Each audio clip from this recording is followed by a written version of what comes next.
natin. Hi Hey guys! guys! So, Yun na nga. So, yun na nga. Napapansin nyo, yung may costume kami. Wow! Hindi mo siya costume, headdress lang. Yeah. Kasi ngayon ay Halloween. Papakita namin sa inyo yung mga kapitbahay namin. Yes. So, yan. Pakita namin yung mga design nila sa bahay. Hopefully may makita tayo maganda, nakakatakot. So, Let's go! let's go. Yo!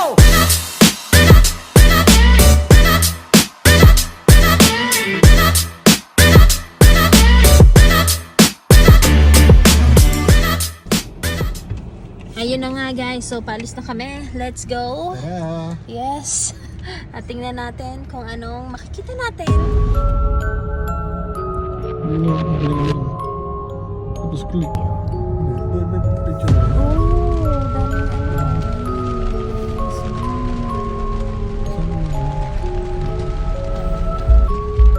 Okay, parang ito rin yung ano nila last year.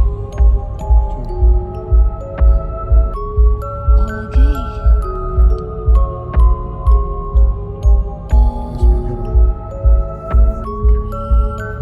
Isa naman sila itong picture sa picture.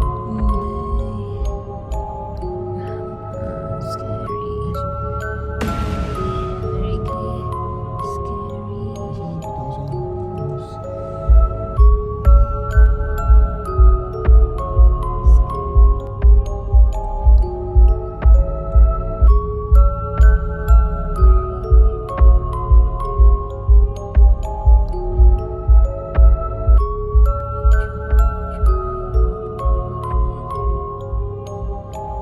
Teka, i-zoom natin.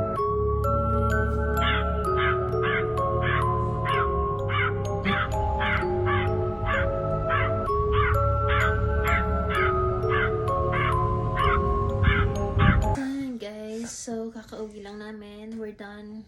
Ikutin yung neighborhood. So, yun na nga. So ano masasabi mo? Sa mga decoration nila? Wala, amazing. Nakaka-amaze na. Hindi totoo yan. Bola lang yan. Ano ba? Hindi kasi kung kumpara mo sa Pilipinas, syempre. Sa Pilipinas kasi wala namang mga decoration ng ganun. Meron din, but then, Meron. pero hindi kasi, kumbaga hindi culture natin. Hindi culture sa sa atin kasi, Pilipinas. Kasi pagdating sa Pilipinas, kasi pag bare months, Christmas tree agad, Oo. ganyan. Dito, they really give time and effort para ayusin yung mga bahay nila. Especially pag trick or treat na. Paano masabi?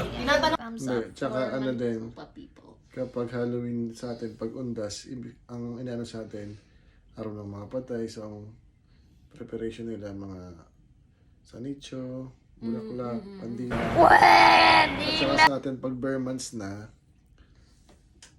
Pasko na kagad ang iniisip. Oo. Ayun si Jose Marichan yun.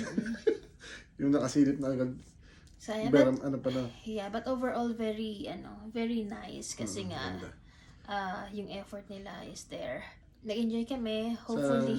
Nag-enjoy din kayo. Yes, hopefully nag-enjoy din kayo sa video namin. Yun lang. Yan lang. Bye guys. Bye guys. Peace out.